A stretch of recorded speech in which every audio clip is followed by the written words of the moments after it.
Before we get started, I'd like to render my apologies for anyone eagerly awaiting my next Allegiance cycle. It's coming, but Elden Ring. So let's follow Tree Cutter down in his quest to rend the lands between of its delicious lumber. If you're unfamiliar with how I like to do things, start as deprived, give myself bare minimum stats for the weapon, not needed here luckily. No damage boosting gear or consumables, including physic, owned, no adding an element that is not native to the weapon. That's about it. Gosh, I'm a little rusty, and I had some tech issues that needed to get sorted out, so the start of this run wasn't great. Anyway, the moveset of this thing is pretty basic. Swingy, swangy, chop, chop. Didn't use heavy attacks much. The charge for the heavy attack is pretty average in terms of speed, but I mostly stuck with R1 spam. And the Ash of War it comes with is Wild Strikes, which will be talked about later because it is very useful against certain enemies. I should note it has finishers, heavy and light attacks give it a final blow, but honestly I didn't know they existed until after the run. And the starting damage is expected for its speed and weapon type. Wild Strikes is very funny, so funny that I refrained from using it against a lot of bosses it would probably cheese. Eventually, anyway. I like to kill Tree Sentinel before getting any upgrades if possible, which it was after I shook off the rust and dealt with some tech issues.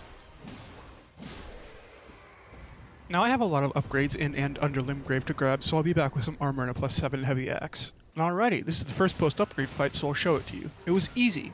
Next. There are some attacks from some enemies that this axe likes to miss on. The wind-up from this Furry's Leap attack, for instance. It can't punish it well.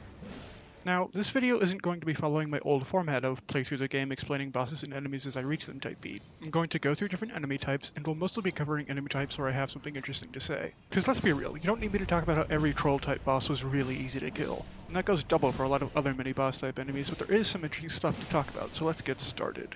And the first thing I'll get started with is the NPC battles, because I hate them. Luckily, Wild Strikes absolutely cheeses the fuck out of most of them. The NPC AI just doesn't really know how to deal with it, and most NPCs don't have weapons or gear that can counter it. I mentioned saving Wild Strikes for certain enemies, and NPCs are those certain enemies. There are some dudes with the poise or hyper armor necessary to not get stun locked by Wild Strikes, which sucks, but it's not that big a deal. Some specific fights that were notable. Gideon is a ranged fighter, so he just backs away from Wild Strikes. A problem solved with a wall. Batman has hyper armor and a weapon that can knock you out of Wild Strikes with certain attacks. That's problematic.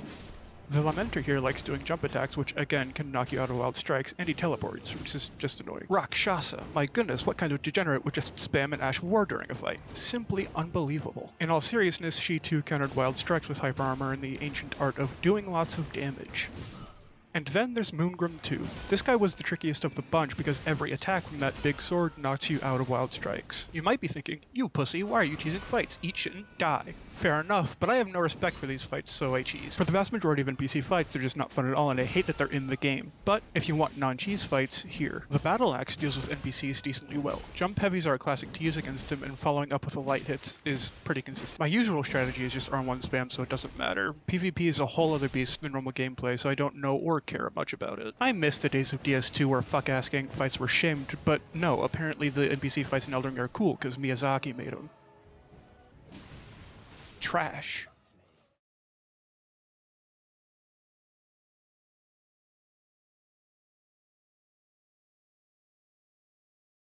This clip doesn't have any audio, sorry about that, but anyway, there's not actually much interesting to talk about with mini-bosses. This is one of the harder mini-boss fights because of where it's located in my route, and the only quirk with it is something I already covered, and is something that's easy to play around.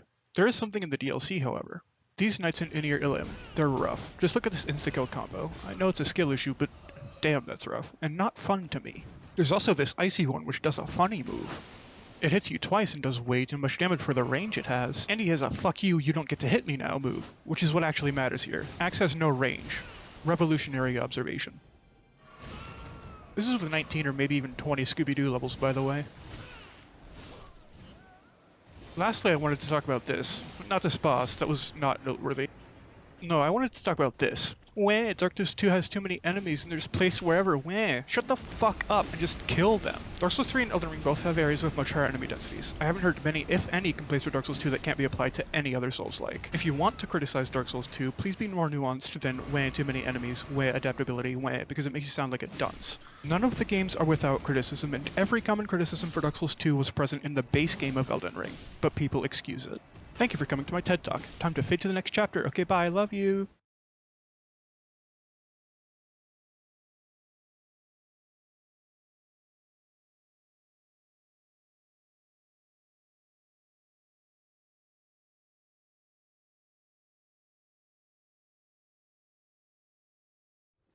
While I was playing, I perceived a big issue with Erdtree avatars, a higher than average whiff rate while attacking them from the front. But here's every single whiff from every single avatar, and they're all either blatant skill issues or average avatar jank. With the exception of this fight, which was extra janky and I can't tell if it's due to the axe or the terrain. This part especially looks like a terrain issue. Anywho, not that big of a deal. Damage definitely wasn't the problem, as you can see. Falling Star Beasts. They're usually a headache for me, but they weren't that bad this run, and this fight was very clean. Shame I lost the audio. But this shit was hitless, that's rare for me, so you're gonna watch the whole fight but sped up. I should mention, I don't think this fight going smoothly was due to the axe, I think it was just kinda lucky. But I even finished it off with a jump heavy, which felt great. The rest of the Falling Star Beasts were much more normal. It felt like they're weaker to standard damage than other damage types, but they're not. There is a boss that is, however, and that's who's next. This motherfucker type guy, Borealis, is very strong against half the physical damage types, but has an average resistance to standard. The Battle Axe just so happens to do standard physical damage, so for once, this fight wasn't a massive headache for me. Hooray! It was still a headache because it's a flying dragon, but it was one of those good type headaches that I play Dark Souls for. All the other flying dragons were normal, so not interesting. I could talk about X-Psychs, but that's the same shit but longer and stupider and there's no audio, so no. Skip.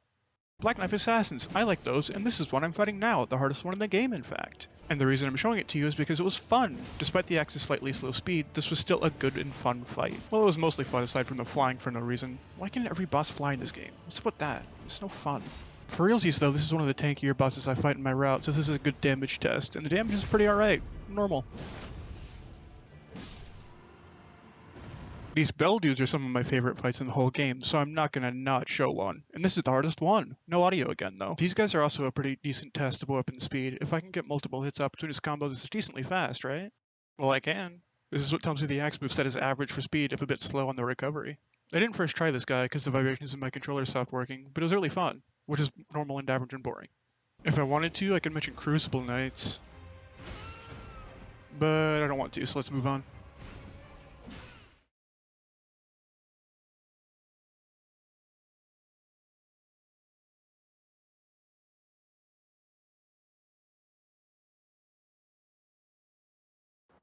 Unfortunately, this category of bosses was, for the most part, extremely normal. I could talk about all the bosses, but what's the point? I chopped at them until they died. This was before I decided not to use wild strikes against everything. There's this funny clip, though.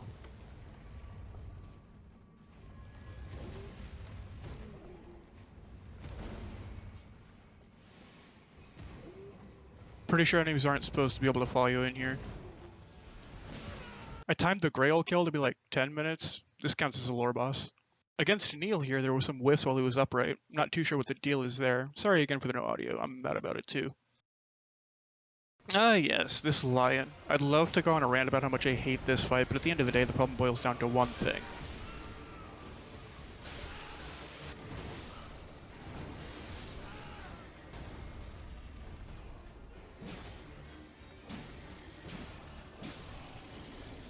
Massive AoEs, Deathblight, and additional enemies don't make a boss fight harder, just less fun to retry. That's not even mentioning how much louder that fight is. The soundtrack drowns everything out and hurts my ears. I lowered the volume for you.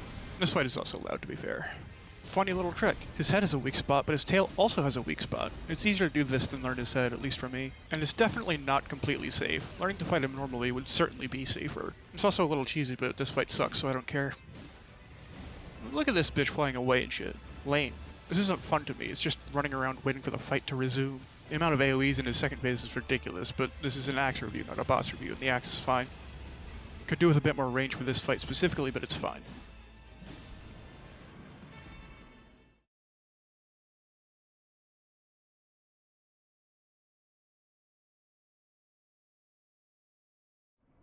Yeah, there's not much to say here, really. I could talk about how the axe moves diagonally, making some bosses easier to hit, but you have eyes, presumably you can see that. I could talk about damage or go through all my deaths and explain them, but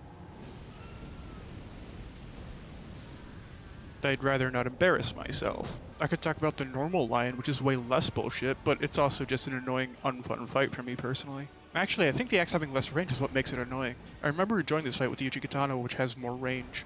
And bleed. Anyway, there are 3 bosses I do want to discuss. First off, Malenia. I fought her before I did DLC, and killed her too because axe hits stagger her. The more I fight Malenia, the more I enjoy her design. Deep down, she's the most fair boss in the game. Hard because she's actually hard, not because of random bullshit that doesn't make sense killing you in ways you can't internalize. Waterfowl Dance is rough though, and that second phase, move with all the clones, I still don't know how to dodge that shit. Anyway, the more I fight Millennia, the more confident I get, which can't really be said about another boss we'll talk about momentarily. The only axe-specific thing I can mention is she will get staggered by wild strikes, but she has hyper armor, so that wouldn't be safe to use. Killed her on my 10th attempt. A new record, I think. Very, very fun. 20 Scooby levels from here on out. This is my favorite boss in the game, and the axe didn't do anything to change that. That's all I really wanted to say, honestly. I didn't kill this guy first try, which wasn't the weapon's fault, and he was fun to fight. For the most part. Not a fan of the status build-up thing, but in this case, getting hit with madness is a skill issue, unlike that Death Lion. Anyway, I died to him 7-ish times, and he was a blast to fight. He's a lot more fun with faster weapons, but that's fine. Alright, here we go. Can I beat Radahn after he was nerfed? Well, when he pulls out bullshit like this that does that much damage, nah, I don't think I can beat him just yet. This is my first attempt, and I'm surprised I got this far on it, but that was beginner's luck, I assure you. See, Radahn here is one of the few bosses that really wants you to take advantage of all the tools at your disposal to do well. And I'm only taking advantage of maybe a third of the tools at my disposal, so it's not surprising that this boss is extremely hard. Most normal people would have damage boosting talismans, magic buffs, consumable buffs, summons, which is heavily incentivized for Radahn, more so than any other boss in Soul's history. Which is fine by me, the problem is Radahn's design is borderline unfair with how it achieves that. He has a lot of AoEs that come out very quickly and are hard to dodge, has deceptive hitboxes on his swords, some of his attacks do more damage than others, and the difference is poorly telegraphed. What I mean by that is the animations don't do a good job telling the player that one attack does more damage than the other. Just not good. But what about axe-specific stuff? Well, you'll whiff some shots from behind, but that's about it. Decent damage, though, all things considered. I'm not going to talk too much about Radahn since I'm not good at fighting him, but I thought you should see the damage and whatnot. So, what are my final thoughts on this axe in its bare-bones form? I like it. It go chop, cut down tree. Considering my restrictions, there wasn't a point where I was thinking, gee, if only this did more damage, and I was pretty happy with it. I generally have a preference for faster weapons, at least in Elden Ring, but the axe moveset didn't feel too slow for me. So it's gonna land itself right in C tier. Average as they come. Very cool. If there were any bosses you wish to see but I didn't go over, leave a little comment and I'll ignore it. Thanks! Okay, bye!